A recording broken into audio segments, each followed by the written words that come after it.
Thank you for listening to A Glimpse of the Kingdom. A Glimpse of the Kingdom can remain free because of generous donors like you. If you'd like to donate, feel free to do so online, or you can send payments through Facebook Messenger. Don't forget to tell your friends about it so that they can enjoy this ministry as well. Be sure to subscribe so that you don't miss any podcasts. You can listen to my daddy every single day, like in the gym, in the car, or just at home. Glimpse of the Kingdom is awesome!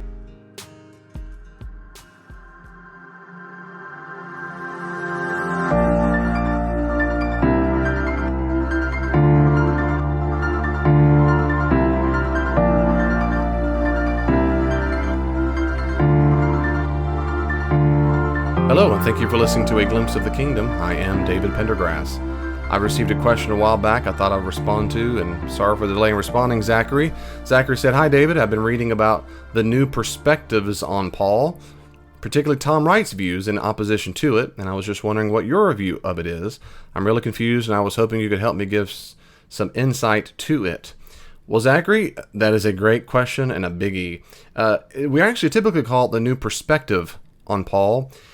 In a nutshell, I did a podcast as well on this that talks about from Romans 7.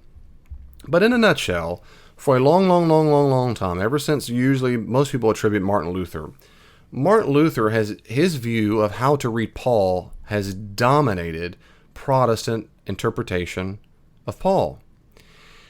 Martin Luther's view, in a nutshell, I mean, this is true. If you read Martin Luther's work, Martin Luther was one of the most well-known reformers. So, he's not the only one, but he's probably the most well-known reformer, Martin Luther.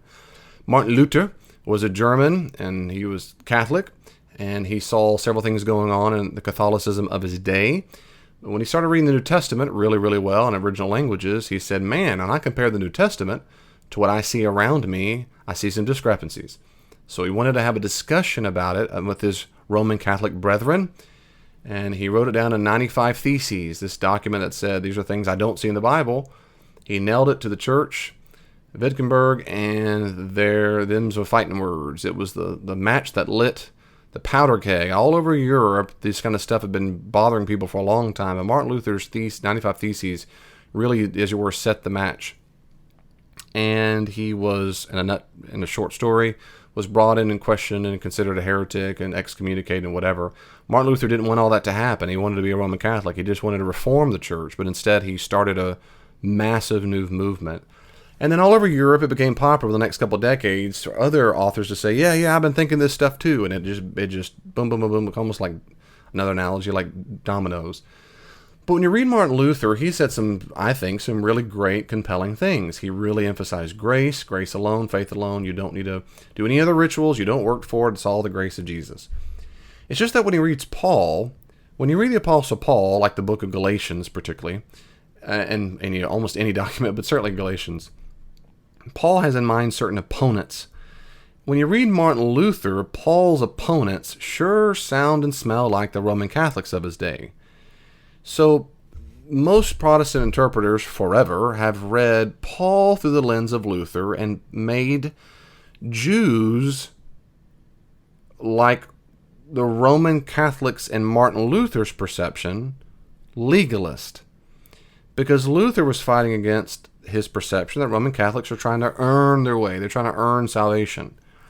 So when Protestant reformers post Martin Luther read the New Testament, they did this basically, in a nutshell, the same thing. It would mean that when Paul is writing to Jews, all the Jews are legalist. And so every time a Roman Catholic mentions the law, Martin Luther says, see, look at here, Paul addressed the law right here. Well, of course, that's highly problematic. One is because Paul didn't know what a Roman Catholic was. That was 1,500 years before a Roman Catholic existed. So we can't be talking about Roman Catholics. But Martin Luther was so influenced by his contemporaneous milieu that he just interpreted it this way. It's almost like he couldn't not do it, I'm guessing. But the Protestant church bought it all, basically. The Roman Catholic Church didn't. They were influenced by him, but not nearly as much as Protestants were. Orthodox Church has always kind of done their own thing. But the Protestant church to this day, Baptist, Methodist, on and on it goes. Church of Christ, Disciples of Christ, Presbyterian, on. Basically every single sermon, every single preacher, everybody, every time, all the time, Everybody, every Sunday school, every Bible study, sermon, ever in my entire life, they always present Jews as legalist. They are meticulous, tedious, anal retentive, OCD, legalist. Just in the South, we'd say, bless their heart. They just really trying to earn their way to God, and that's their problem. And you have verses like in John's Gospel, early on in John's Gospel, in John chapter 1, verse 17, for the law was given through Moses, but grace and truth came about through Jesus Christ.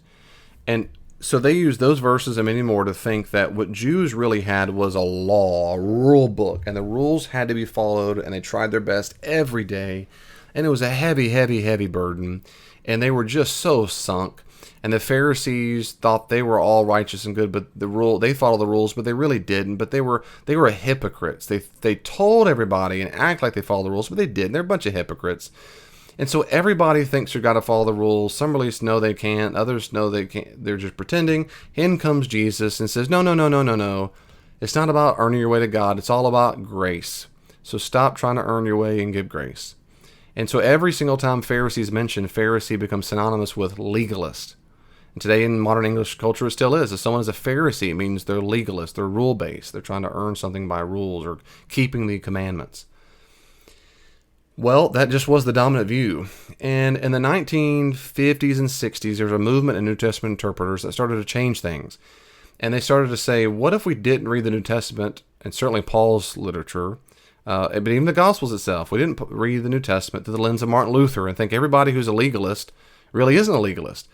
Is it really true that the Jews really thought they were trying to earn salvation? Let's look at this historically. And when they did that, certain scholars who are well known wrote articles and then books. A guy like Christopher Stendhal at Harvard Divinity School, very, very influential books. And then in the 70s, what happened, it became very popular. Then in the late 70s, a guy named Ed Sanders wrote a book, Paul and Judaism, and this became the major watershed deal. I mean, this book became a profoundly influential work in the New Testament studies. To this day, everybody knows E.P. Sanders' book. They quote from it or cite it. It's just the big book. He's not the only scholar, like I said. There's many scholars before, and then Stendhal and others, and led up to E.P. Sanders' massive tome. And Sanders came up with an expression called covenantal nomism. Covenantal nomism, belief that basically the argument is that Jews didn't think that they had to earn their way to God, to be saved, you might say. In fact, they didn't talk a lot about salvation. He argued, and many did, many still do, that Jews believed that the law was grace. The law was just a grace gift. The Jews didn't earn the right to receive Torah. God just gave it to them. And they acted out the commandments. They lived like covenant Jews, not because they were trying to earn the covenant, but because they had one. So covenantal, because there's a covenant, but nomism, it means law. They kept the law because they had the covenant. It's like saying, Sanders, he might even say this somewhere, but I use the analogy all the time. I'm married. I stay faithful to my wife. I wear my wedding ring. I come home and sleep in the same bed with her every night, whatever. I don't do these things to earn my marriage. I'm already married. I do them because I am married. And if someone said, you just do it because you're a legalist, you're just trying to earn your marriage, that would be stupid. I'd say that's stupid. I'm already married. I was married a long time ago.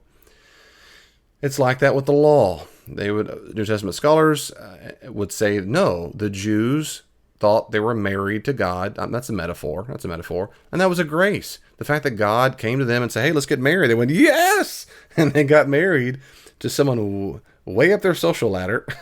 And they wanted to act like they're married. And the way they made it into the world to come, you might say, is by keeping the covenant commandments, to stay faithful as the people of God.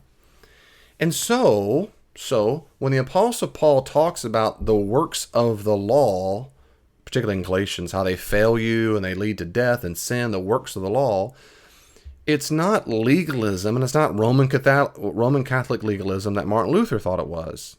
So the argument goes, instead, these works of the law, or the law, is shorthand for those things which Jews do that are boundary markers for Jews. And really, there are three big ones. There are three big things, three major behaviors that Jews do that non-Jews would never do. So a Gentile would never do these things. First is circumcision. The second is kashrut, so dietary restrictions. You don't eat pork, don't eat all those things found in Leviticus particularly.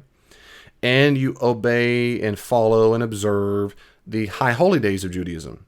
Yom Kippur, Rosh Hashanah, and so forth, Passover, Pesach. These are three major things that if you see someone doing them, you know you've met a person who has a covenant with God.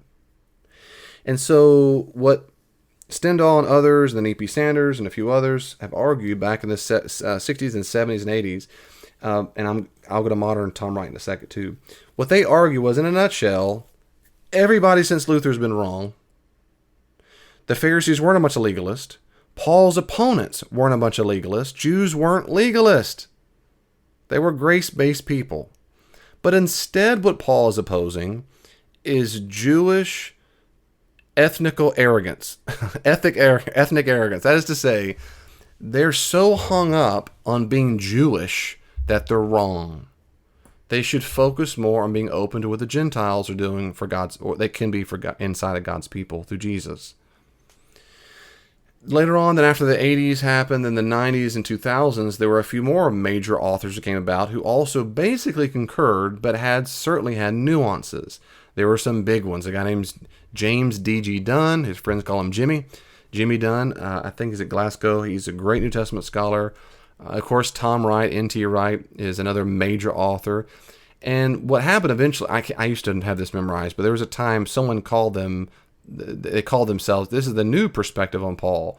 And so that's where the name comes from. The new perspective on Paul is basically everything that's not Martin Luther influenced. So it's new because it's new from the 1500s. I mean, since the middle of the 1900s, so middle of the 20th century, this is still a modern movement. But it is safe to say a couple things about this movement. One is, not everyone in the so-called new perspective on Paul camp, they don't all believe the same thing. That's okay. They do have differences. They do.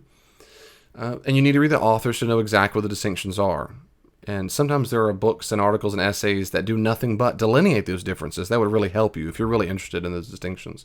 Sometimes the authors themselves will say, I agree with, Tom will say this, N.T. Wright will say, well, I agree with Jimmy Dunn on blank, blank, blank, but I totally disagree on blah, blah, blah, blah.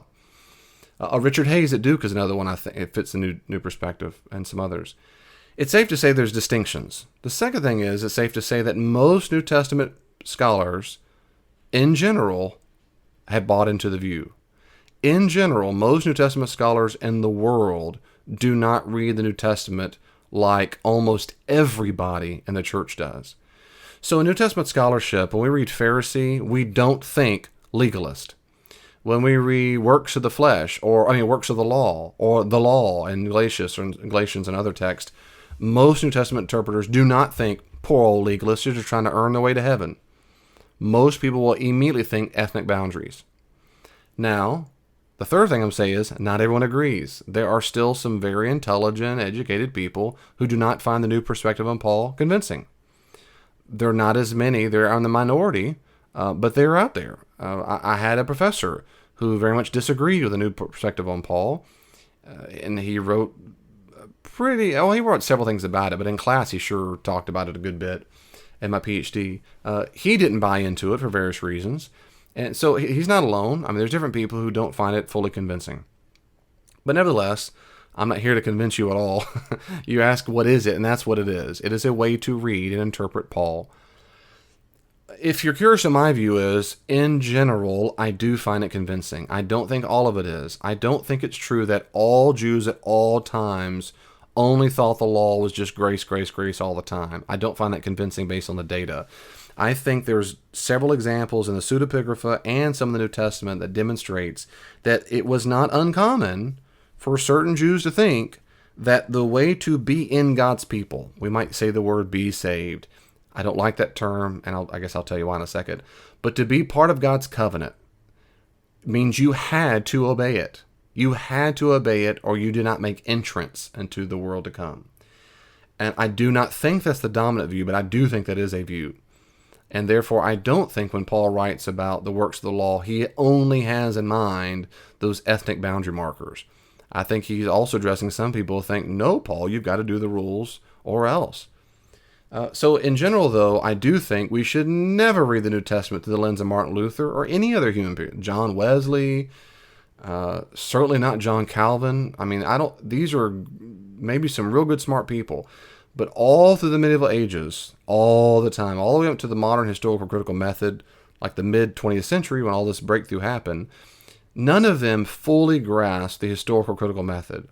Now, I don't worship the historical critical method, but I think by far it is the very best method used to interpret the Bible.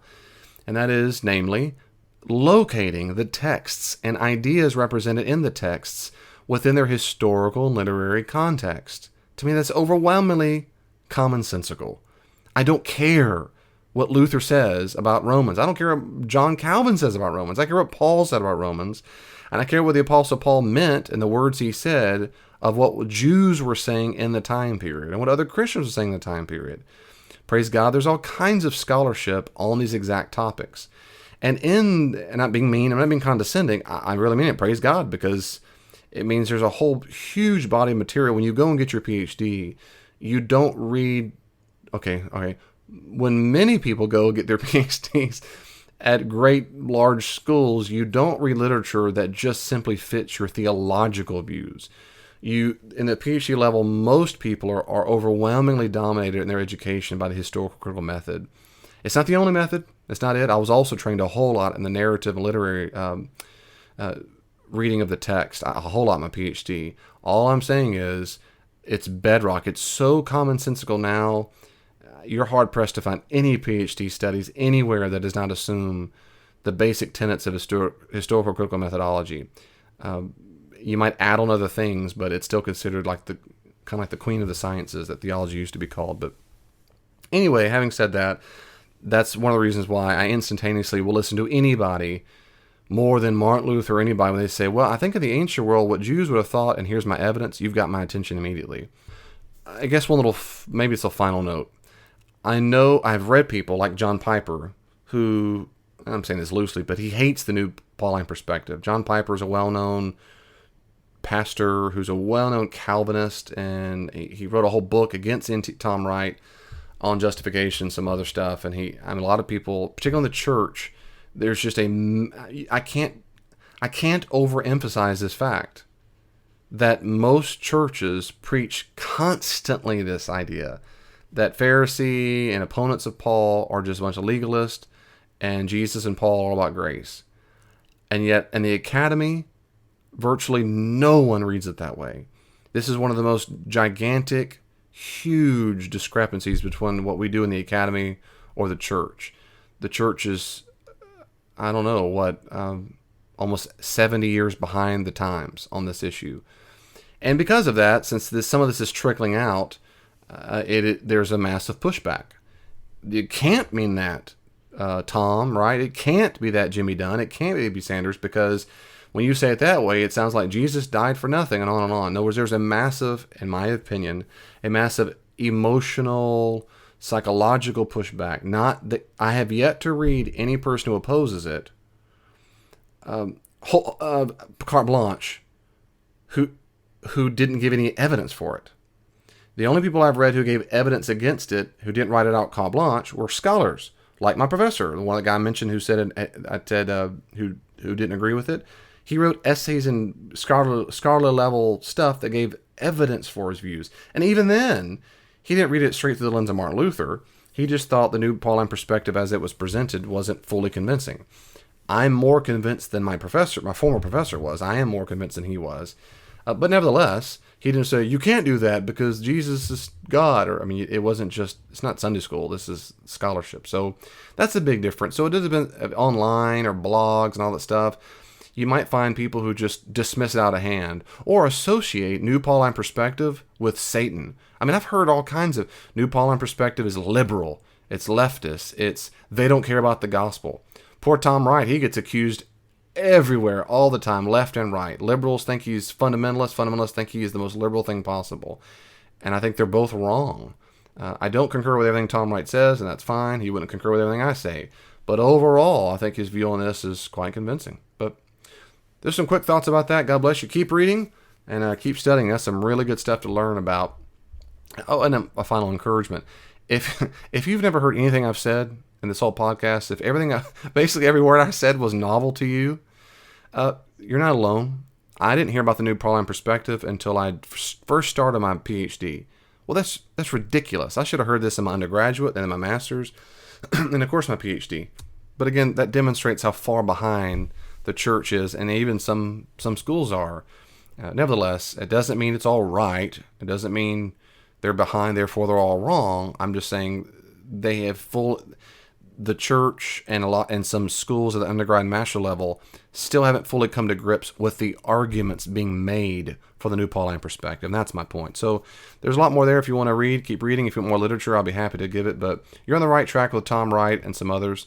But I would maybe read E.P. Sanders, Tom Wright, Jimmy Dunn on these issues, and I think they'll give you a lot more insight. God bless you. See you next time. Thank you so much for listening to the podcast. I really do hope that you enjoyed it. I hope you'll listen more. If you want more, go to davidpendergrass.com. There are tabs at the top that let you have access to all the podcasts I've recorded, to sermons I've done, books I've written. They're all there at davidpendergrass.com. You can also check me out on Facebook, facebook.com/glimpse of the kingdom, facebook.com/glimpse of the kingdom, and also look at my Twitter feed at glimpse the kingdom or at Dr. D. Pendergrass, at Dr. D. Pendergrass. There's tons of ways reached out. I hope you will. Send me your questions, send me your comments. If you'd like to support the ministries of Glimpse of the Kingdom, you can also find ways to give online on davidpendergrass.com. If you'd like for me to come and do some consulting, check out my website, davidpendergrassconsulting.com, and I'll be happy to come out and speak to your organization and help and train any way I can. God bless you. See you online.